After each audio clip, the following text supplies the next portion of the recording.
Carrie Shalom, bien-aimé dans le Christ, cet extrait vous est présenté par le Finish Work of Christ Ministries, autrement nommé Centre de Christ. Soyez encouragés pendant que vous écoutez. Normalement, c'est un moment où nous devons beaucoup plus nous recueillir et lui dire merci. Merci pour tout ce qu'il a fait pour nous. Merci pour tout ce qu'il a accompli pour nous. Oh, Dieu a été tellement bon pour nous, vraiment. Je rends grâce à Dieu parce que ce n'est pas d'une manière religieuse que nous pouvons le dire, mais c'est avec conviction.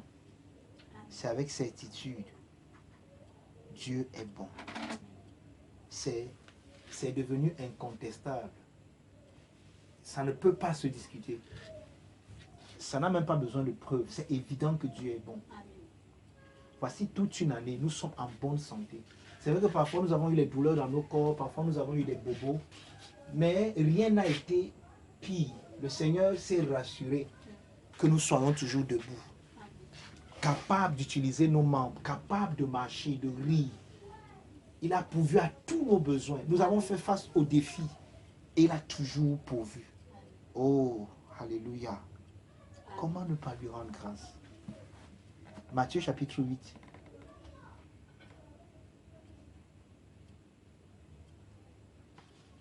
Oh, thank you, Father.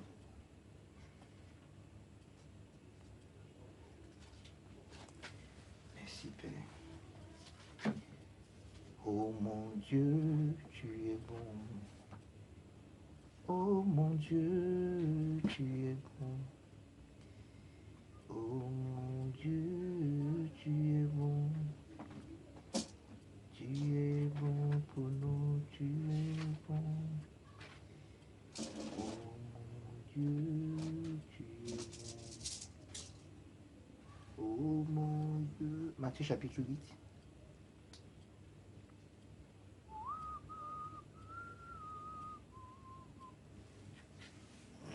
Nous allons lire à partir du verset 18. Jusqu'au verset 27. Après, nous allons lire aussi Luc chapitre 8, 22 à 25.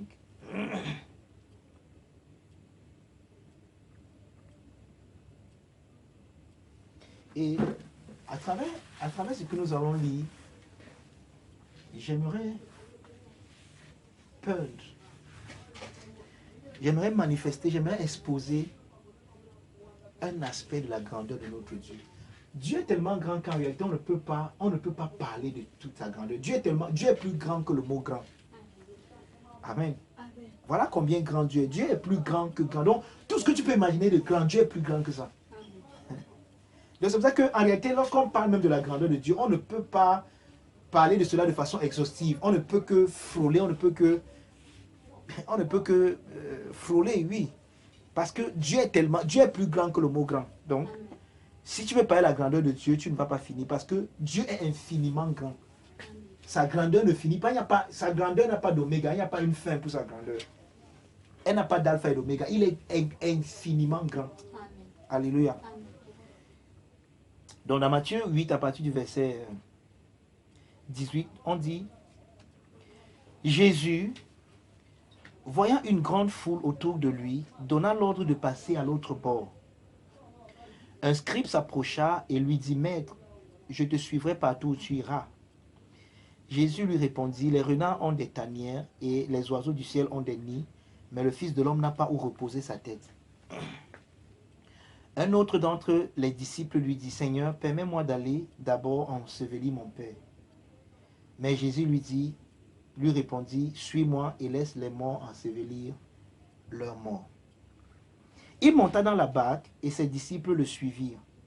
Et voici, il se leva sur la mer une si grande tempête que la barque était couverte par les flots et lui, il dormait.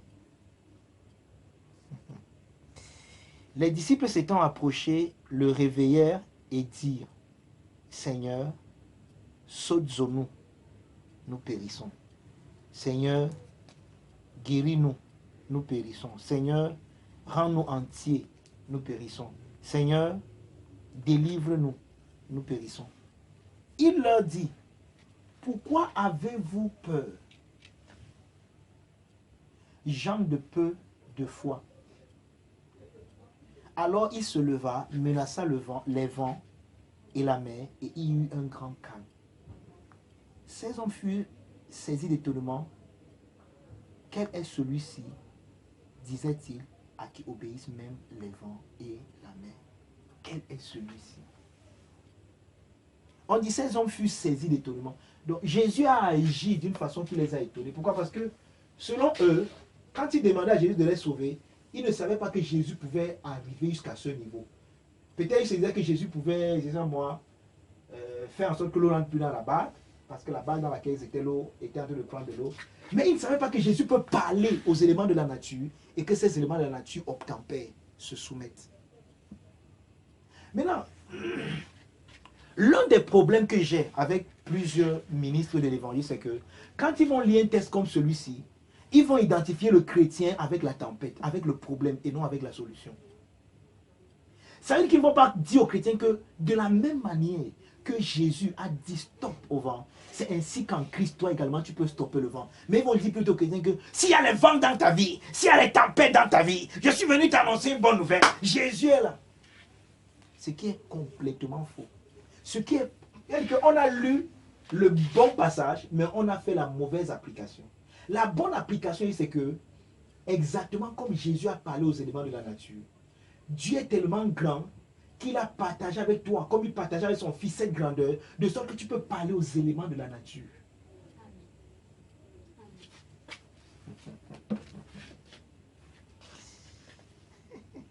C'est pour ça que les gens pouvaient dire que tel je suis aussi dans ce monde. Bon, d'autres personnes disent que tel il est. Tel je suis aussi dans ce monde. Mais moi, j'ai l'habitude de dire que Dieu n'est pas le il est, Dieu est le je suis. Amen. Ça veut dire quoi? Lorsque tu lis un texte comme celui-ci, tu dois te représenter comme étant dans la peau de Jésus. Tu dois te représenter comme étant dans la peau de Jésus. Parlant aux éléments de la nature. Ça veut dire quoi? La nature peut être contraire à toi. De la même manière que les vents ici étaient contraires aux disciples. Maintenant, je veux qu'on lise le même passage dans Luc chapitre 8, à partir du verset 22. Un jour, Jésus monta dans une barque avec ses disciples. Il leur dit, passons de l'autre bord du lac, et il partit. Jésus j'aime vraiment Luc, parce que Matthieu ne donne pas cet aspect.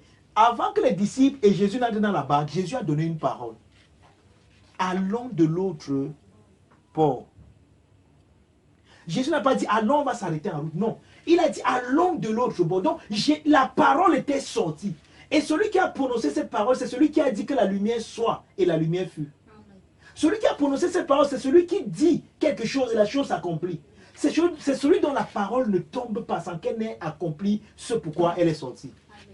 Donc, ces paroles ne sont pas anodines.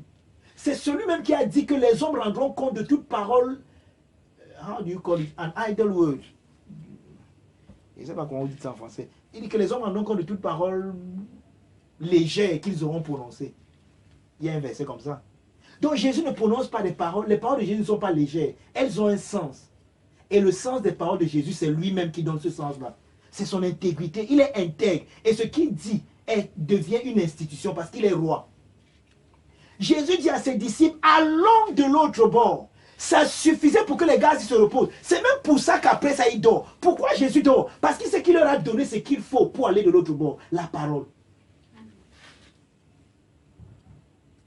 Et il leur a plusieurs fois montré que ces paroles sont puissantes. Un jour, Pierre allait pêcher. Allait à la pêche. Et il n'a rien attrapé. Et Jésus lui dit, s'il te plaît, est-ce que tu peux m'aider? Tu peux me pousser? Est-ce que tu peux me tenir sur ta barque comme un piédestal? Et tu me pousses un peu dans l'eau pour que je puisse prêcher. Pierre a dit, il n'y a pas de problème. Pierre a poussé Jésus. Jésus a prêché. Quand Jésus a fini de prêcher, il lui dit, ok, maintenant toi, Pierre, va jette les filets. Pierre dit au Seigneur, Seigneur, tu ne comprends pas. Nous avons péché toute la nuit, on n'a rien pris. Mais sur ta parole. Sur ta parole. Donc les gars avaient compris l'intégrité de la parole de Jésus. Et Jésus leur dit, allons. Jésus donne une parole au gars, allons de l'autre bord, allons de l'autre côté, on va arriver. En d'autres mots, allons, on va arriver de l'autre côté. C'est ce que Jésus est en train de leur dire. Pourquoi il sait qu'il leur dit, allons, on va arriver de l'autre côté? Parce que si tu lis bien cette instance également, tu vas te rendre compte que les gars refusaient d'aller de l'autre côté. Pourquoi? Parce que c'était tous des pécheurs. Pierre était pécheur. Et les gars ont vu l'atmosphère, la nature, le climat. Ils ont su qu'il devait pleuvoir. Et ils ont su que le climat, naviguer en une période comme celle-ci ne devait pas être quelque chose d'agréable pour eux. C'est pour ça que les gars, on ne voulait pas aller de l'autre bord. Donc, Jésus convainc ces gars, allons de l'autre bord. Finalement, les gars s'engagent donc. Oh, quand vous engagez, vous êtes engagés. Pourquoi? Parce que le maître a dit, restez dans ce... C'est pour ça que Jésus leur pose la question, homme de peu de foi. Oh, on sait bien que la foi vient de ce qu'on... Amen. Pourquoi il leur parle de la foi? Parce qu'il fallait qu'ils aient foi, confiance en ce qu'il leur a dit. En d'autres mots, tu n'expérimenteras jamais la grandeur de Dieu si tu ne fais pas confiance à ce Dieu-là. La plupart du temps, ce qui nous empêche d'expérimenter la grandeur de Dieu dans notre vie, c'est parce que parfois, ou alors la plupart du temps, nous n'arrivons pas à faire confiance à Dieu. Nous croyons qu'il n'est pas intègre dans ce qu'il dit. Nous faisons exactement comme le papa de Jean-Baptiste. Il passe toute sa vie avec sa femme Élisabeth à prier pour un enfant. Il passe toute sa vie, oh Dieu, ouvre mes entrailles. Oh Dieu, je veux un enfant. Finalement, l'ange vient le rencontrer là où il était en train de servir. Et là, il dit, tu aurais un enfant, il commence à poser les fausses questions à l'ange. Et là, il dit, ok, pour te montrer que ce que je dis va arriver et que, pour que tu n'empêches pas que ça arrive, tu deviens mieux. Tu ne dis pas quelque chose de contraire à ce que Dieu veut faire. Tu vois, la grandeur de Dieu est manifestée dans notre vie par les paroles même que nous prononçons. Si tu passes ton temps à te voir petit, exactement comme les espions que Moïse a envoyés espionner la terre de Canaan. Et quand ils ont vu les fils d'Anak sur le terrain, ils ont commencé à se voir à leurs propres yeux comme des sauterelles. La mentalité de sauterelle va t'empêcher d'expérimenter la grandeur de Dieu.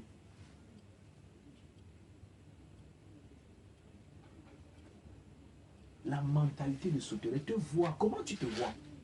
Maintenant, ce que tu vois te concernant dépend de ce que tu vois concernant Dieu. Quand tu vas voir combien grand Dieu est et que tu sauras qu'il t'a attiré, qu'il t'a pris là où tu étais en bas pour t'amener à sa grandeur, tu te verras aussi grand. Maintenant, tu ne te verras pas grand de toi-même, mais tu te verras grand parce que tu sauras que Dieu, dans sa grandeur, a partagé avec toi sa grandeur. T'a pris dans sa grandeur, t'a tiré avec lui dans sa grandeur. Il ne t'a pas laissé bas. C'est pour ça que on pourrait dire aux Philippiens que Jésus existait en forme de Dieu, n'a pas regardé cela comme une proie arrachée d'être égal avec Dieu. D'accord? Mais Jésus a partagé son égalité avec Dieu, avec nous. C'est pour ça que lui qui sanctifie, et nous qui sommes sanctifiés, nous sommes tous issus d'un seul. Il n'a pas honte de nous appeler ses frères, les frères du même sein. Nous sommes du même sein que Jésus. Nous sortons du même endroit que lui.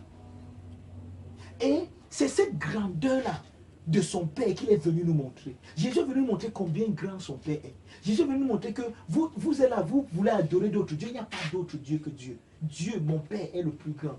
C'est pour ça qu'il a passé son temps à montrer aux Juifs que vous pensez que Moïse vous a donné le pain, la manne dans le désert, mais je suis le vrai pain qui est venu du ciel. Et celui qui mange de ce pain n'aura plus jamais faim. Celui qui boit de l'eau que je lui donnerai n'aura plus jamais soif. Pourquoi Jésus fait ces contrastes? Pour leur montrer que vous croyez que vous avez eu le vrai, mais je suis le vrai. Je suis l'original. C'est moi qui démontre combien grand Dieu est. Je suis venu vous montrer combien grand le Dieu que vous appelez Dieu tous les jours là est. Et c'est comme ça qu'il a guéri les malades. C'est comme ça qu'il a ressuscité les morts. C'est comme ça qu'il a fait beaucoup de choses. Tout ça pour manifester, pour être le témoin de la grandeur de Dieu. Pour être la preuve. Donc, partout les gens pouvaient douter que non, Dieu n'est pas grand. En fait, si les disciples s'y pouvaient douter de la grandeur de Dieu, dès qu'ils ont vu ce que Jésus a fait, ils ont dit que waouh, quel est même le genre. Pourquoi? Parce qu'ils ont vu ce que Jésus a fait à manifester la grandeur de Dieu. Jésus était le témoin de la grandeur de Dieu. Et Jésus nous a appelés, nous a envoyés dans le même mandat en faisant de nous les témoins de la grandeur de Dieu. Donc, partout la grandeur de Dieu est contestée. Quand nous arrivons, les gens doivent se taire parce qu'ils vont voir combien Dieu est grand à travers nous. Voilà la mission qui nous incombe en tant que fils de Dieu, en tant que l'église du Dieu vivant. Nous sommes les témoins de la grandeur de Dieu. Nous devons témoigner de combien grand notre Dieu est. Nous venons là où les gens sont décimés par le sida. Nous commandons à cette maladie de s'arrêter dans leur sang. Nous commandons à leur sang de se purifier. Et cela se passe ainsi. Ces gens vont se taire, ils vont voir que oui, Dieu est grand. Amen.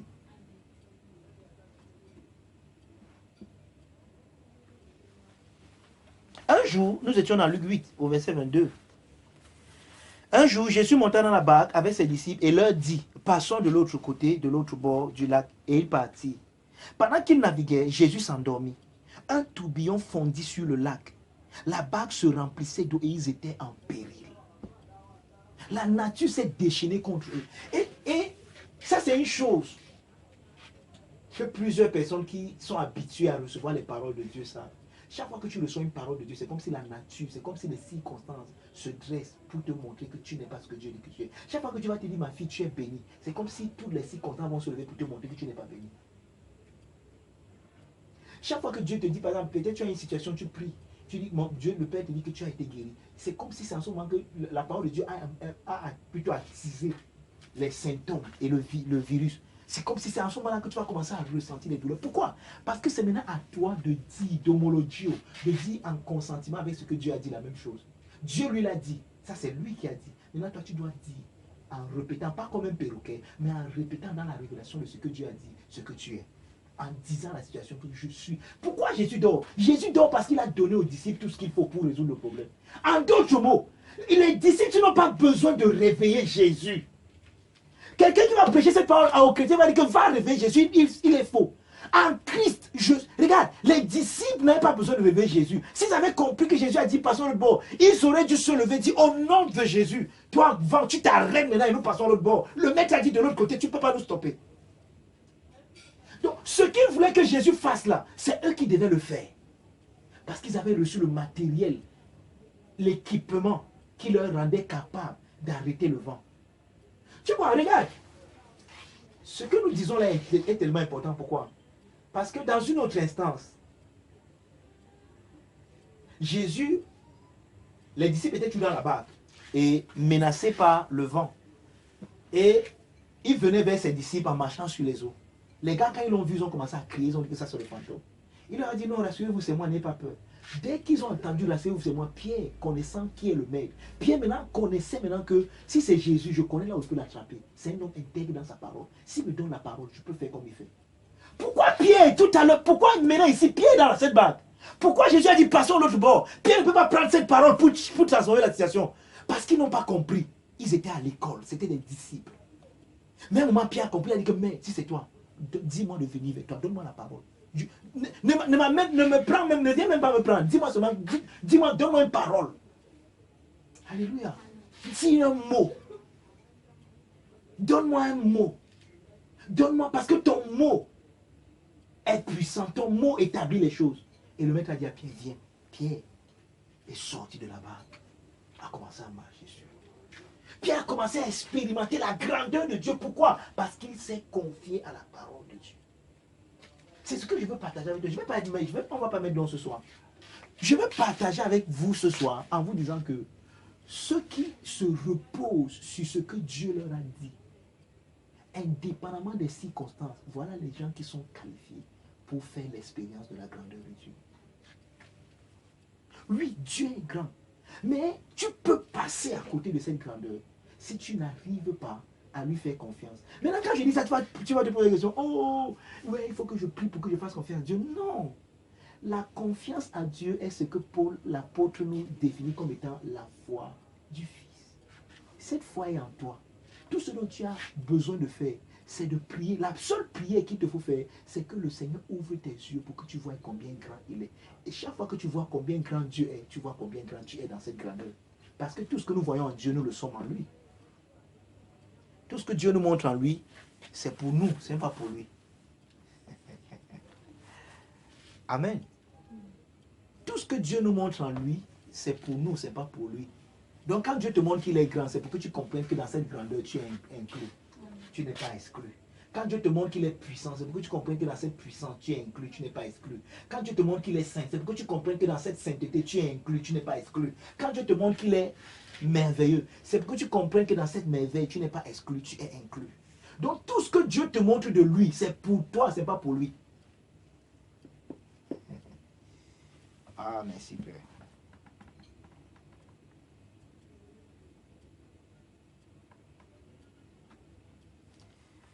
Amen. Nous sommes toujours dans Luc 8, verset 24. Il s'approchait et le réveillait en disant, Maître, Maître, nous périssons. S'étant réveillé, il menaça le vent et les flots qui s'apaisaient et le calme revint. Oh Jésus. Tu vois, c'est pour ça que je dis souvent, quand nous lisons la Bible, représentons-nous là. Et on dit que, qu'est-ce qu'on dit? Regarde la différence dans les deux versets. Verset 23, pendant qu'il naviguait, un tourbillon fondit sur le lac, la barque se remplissait d'eau et ils étaient en péril. Regarde le contraste. Il menaça le vent et les flots qui s'apaisaient et le calme revint. Immédiatement, le calme revint. On dit que le vent a fondu. J'aime souvent voir comment les écrivains là, on dit un tourbillon fondit sur le lac. Donc il y avait le tumulte partout. Les vagues l'eau était en ébullition. Comme une eau qu'on a chauffée à 100 degrés. Et c'est comme ça que l'eau dont faisait, ça se remplissait. Les gars, ils faisaient d'enlever, mais ça se remplissait. Jésus lui dormait. Quand on le réveille, quand il calme le tout, on dit que le calme revint. Donc c'est un peu comme si l'eau était en train de... Une eau que tu as chauffée à 100 degrés, tu dis que l'eau refroidit toi maintenant. L'eau se refroidit, tu mets le doigt, l'eau n'est plus chaude. Est-ce que c'est comme ça que tu dois expérimenter la puissance de Dieu? Exactement comme David dans son secret, tu es l'ours et le lion seul. Tu peux faire de telles expériences. Tu chauffes l'eau, après tu dis que, oh, je te commande, calme-toi maintenant, je te commande de te refroidir, tu mets le doigt. Oui, c'est bon, ça a obéi. Tu fais ça seul, tu gardes dans ton cœur, oh, l'eau m'a obéi. Comme ça, tu vas parler aussi au corps de quelqu'un, le corps là va t'obéir. Le corps, il met de Dieu, au nom de Dieu, il te commande, lève-toi là. Maintenant, c'est pas là-bas que tu as commencé. Amen. Tu as commencé sur toi avec ton nom, personne ne te voyait. Tu gagnais en expérience. Amen. Amen. Il menaça le vent et les flots qui s'apaisaient et le calme revint. Puis il leur dit, où est votre foi? Saisis de frayeur et d'étonnement, ils se disent les uns aux autres, quel est donc celui-ci? Moi, j'aime cette question. Ils ne disent pas qui est. Parce que qui est, c'est-à-dire qu'ils interrogeraient là la personne de Jésus. Mais ici, ils interrogent la qualité de la personne. Quelle? Ça parle de la qualité. C'est quelle qualité de quelqu'un ici? Donc, le problème n'est pas de savoir le quelqu'un là lui-même, mais on veut savoir la qualité. Pourquoi? En d'autres mots, la qualité là, c'est quoi? Qu'est-ce qui les a étonnés? La grandeur. Quelle est cette grandeur? Quelle est cette personne qui est si grande? En fait, voilà, je vais un peu paraphraser la question. Quelle est cette personne qui est si grande qu'elle parle même au vent et les vents lui obéissent? C'est quel genre de grandeur ça?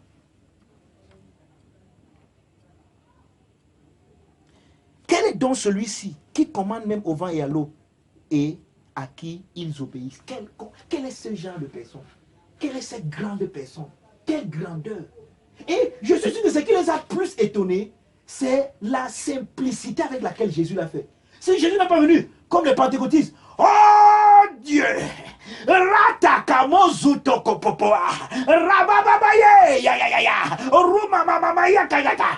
vent, je te commande maintenant. Jésus n'a pas fait tout ça.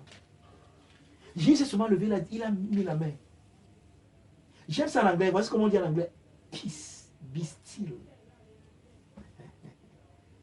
Jésus a commandé au vent, peace, be still. En d'autres mots, paix, sois calme. L'eau qui faisait... Les gars, il se demande les uns les autres. Il dit, on connaît qui il est, mais maintenant c'est quel genre de quelqu'un? C'est quel genre de quelqu'un ici? Quelle est cette grandeur? Il fait ça aussi simplement. Oh, Mégathéos, alléluia. Ton Dieu est grand. Amen. Je suis venu te dire que ton Dieu est grand. Amen. Thank you, Jesus. Jésus, pour manifester la grandeur de Dieu, a parlé à tout. Jésus a parlé au fond, Jésus a parlé à l'arbre qu'il a obéi. Même là, il y a encore une instance qui a étonné les disciples. Jésus parlait à il dit à un arbre que personne ne mangera plus jamais de ton fruit. Quand les gars rentrent le lendemain, ils trouvent que l'arbre a séché depuis les racines. C'est Pierre qui fait la main et dit, hey Seigneur! Tu vois, c'est comme si Jésus à chaque moment étonnait ses disciples. Or, Jésus dit quelque chose. Tout ce que vous me voyez faire, ce n'est pas moi qui le fais, c'est le Père qui est à moi qui le fait. Et il dit que je suis venu non pour me révéler moi-même, mais pour révéler le Père. Donc ce que Jésus manifestait, c'était la grandeur du Père. Jésus voulait nous montrer combien grand le Père est. Il parle à un arbre. Il dit que personne ne va plus manger. L'arbre sèche. Le lendemain, l'arbre sèche depuis les racines. L'arbre devient sec.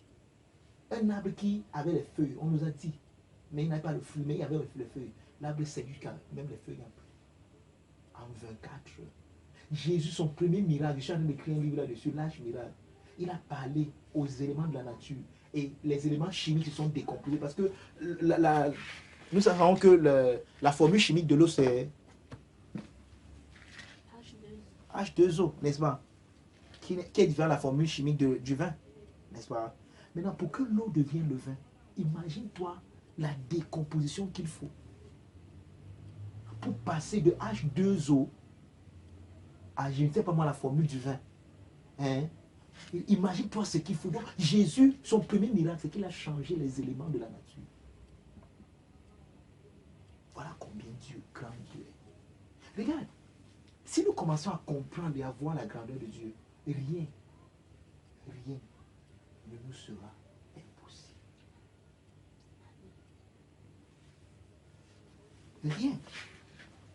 Rien ne nous sera impossible.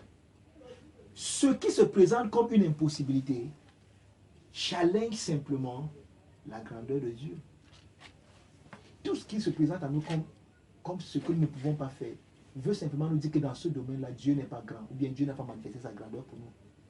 Dieu a fait qu'une femme accouche sans l'intervention d'un homme. Quand il est même venu vers cette femme, elle lui a posé cette langue. Quand le messager de Dieu est venu vers cette femme, cette jeune fille de 16 ans, Myriam, qu'on connaît comme Marie, elle a posé la question à l'ange. Oui, tout ce que tu me dis est trop beau, mais comment cela se fera? Je ne connais pas donc. Moi, j'ai appris à la science des hommes depuis que je suis né. Pour qu'une femme accouche, il faut qu'elle ait un homme. Il faut que l'homme, son spermatozoïde vienne féconder l'ovule de la femme. Donc, il faut que la femme soit en période de fécondité et que le spermatozoïde de l'homme vienne féconder l'ovule de la femme. C'est comme ça que la femme accouche. Maintenant, toi, tu me dis qu'elle va accoucher. Comment ça va se passer? Je ne connais pas donc. C'est ce que l'ange lui dit. Dieu n'a même pas besoin de ça. La puissance du Très-Haut te couvrira de son nom. Et le Saint-Enfant qui naîtra de toi sera appelé un fils de Dieu. Marie, je suis sûr qu'elle n'a même pas compris elle, la science, mais c'est tout ce qu'elle a dit. Je suis la servante du Seigneur. Qu'il m'arrive, comme tu as dit. Tu vois, tu n'expérimenteras jamais. Et c'est même ça que je suis venu dire ce soir. La puissance et la grandeur de Dieu est expérimentée par ceux qui s'abandonnent à sa parole, exactement comme Marie. C'est ce qu'elle a dit. Je suis la servante du Seigneur, que ça m'arrive, comme tu as dit. Donc que ta parole arrive dans ma vie, comme tu as dit. Je m'abandonne à elle. Je ne sais pas comment ça va se passer. Tu m'as dit que la puissance du Très-Haut va me couvrir de son nom. Et le Saint-Avant, je ne comprends pas moi la philosophie, là, je ne comprends pas moi la science là. Mais tout ce que je sais, c'est qu'il m'arrive, comme tu as dit. Que ce que tu as dit arrive dans ma vie. Donc, en d'autres mots, je fais confiance à ta parole. C'est pour ça que l'ange convient en disant qu'il y a-t-il quelque chose qui soit étonnant de la part du Seigneur. Ta cousine Élisabeth est à son 6e mois. L'ange maintenant veut renforcer sa foi en lui parlant du miracle, de la grandeur que Dieu a déjà manifesté. Pourquoi? Parce que l'ange veut qu'elle ait foi en Dieu, qu'elle fasse confiance en Dieu. Et c'est cette confiance qui fait que la grandeur de Dieu a été manifestée en elle. Et pour la seule fois dans tout le monde, une femme a accouché sans l'intervention d'un homme. Cela n'arrivera plus jamais parce qu'il n'y aura pas deux incarnations. Mais c'est au moins arrivé une fois. Et pour que ça arrive, il a fallu que Myriam fasse confiance en la parole de Dieu. Je suis la servante du Seigneur, qu'il me soit fait selon ta parole. C'est la même chose que Pierre. Pour qu'il expérimente la puissance de Dieu, il a fallu qu'il mette de côté ses doutes. Seigneur, nous avons travaillé toute la nuit, mais sur ta parole, je jette le filet. Sur ta parole, je jette. Je me lance sur ta parole. Je fais confiance à ce que tu dis. Et Pierre a expérimenté la grandeur de Dieu. Pierre a attrapé les poignets parce que son filet a commencé à se déchirer. C'est là où Pierre dit au Seigneur que Seigneur, c'est quoi ça? Il dit que viens, je vais te faire maintenant de toi un pécheur. Donc tu vas plus pécher les poissons, je vais faire de toi un pécheur. Et le titre dans nos Bibles, le titre de cet instant-là, c'est la pêche miraculeuse. Et le miracle relève de la grandeur de Dieu. Dieu manifeste sa grandeur en opérant des miracles. Le miracle, c'est quelque chose qui suspend le naturel pour apporter le surnaturel. Amen. C'est ça la grandeur de Dieu. Dieu est tellement grand, frère. Mais tu n'expérimenteras pas cette grandeur si tu ne te jettes pas. Corps et âme, esprit, âme et corps. Pour être celui en qui cette parole trouve son accomplissement. Père, tu as dit, je te crois, je marche. Je m'en fous de ce que les autres pensent, je m'en fous des autres opinions, je m'en fous des autres pensées, je m'en fous des autres, de ce que les autres disent. C'est ce que tu dis qui m'importe. Et comme tu l'as dit, je te crois, je me lance. Voilà l'attitude des gens qui sont prêts, ou bien qui se mettent dans la disposition pour expérimenter la grandeur de Dieu. Amen. Père, je me lance sur ta parole. Ta parole est la vérité. Tu n'es pas un homme pour mentir, tu ne mens pas. Tu ne te trompes pas. Ce que tu dis arrive. Amen. Donc c'est ça que je voulais partager avec nous ce soir. Alléluia. Nous allons bénir le Père pour sa parole. Et en cette année, Dieu nous a donné cette parole. Il nous a guidés, il nous a conduits par sa parole. Il nous a instruits dans ses voies. Et nous ne pouvons que lui être reconnaissants. Père, nous voulons te rendre grâce et te dire merci. Père, avec les mains élevées, avec nos cœurs pleins de joie, nous te disons merci.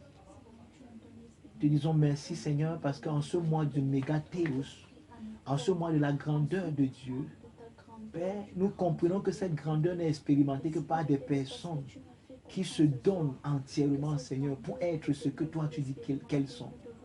Comme Marie, Seigneur, nous disons ce soir, je dis ce soir, je suis au service de mon Père. Je suis le doulos de mon Père. Qu'il me soit fait selon ta parole. Seigneur, ce que tu n'as pas dit ne m'arrive pas. Ce que tu n'as pas décrété ne m'arrive pas. Ça ne se passe pas comme un homme pense. Ça ne se passe pas comme le Cameroun pense. Ça ne se passe pas comme l'Afrique pense. Ça ne se passe pas comme les circonstances autour de moi pensent. Ça se passe exactement comme tu as dit. Toi qui me connais avant que je ne sois dans le sein de Onja. Toi qui me connais avant que je n'entre dans ce sein. Et qui m'avait prédestiné, Père. Je déclare qu'il m'arrive. Que ce qui m'arrive, c'est exactement selon ta parole. Ce que tu n'as pas décrété, ce que tu n'as pas dit, ne m'arrive pas au nom de Jésus. Père, aucune autre chose ne vient. Seigneur, ta grâce et le bonheur et la grâce m'accompagnent tous les jours de ma vie.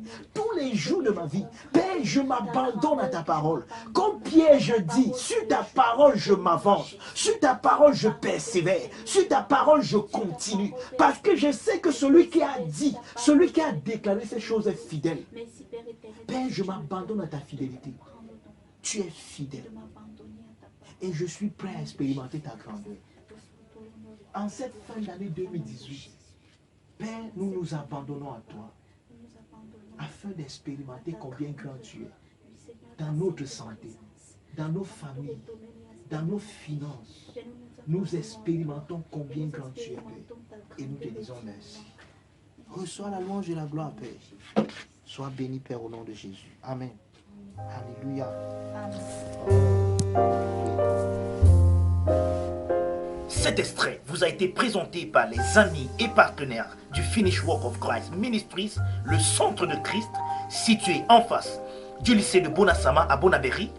Rejoignez-nous les mercredis, vendredis et dimanches à 17h30 au Finish Work of Christ Ministries. Nous dévoilons Christ comme étant vous en vrai.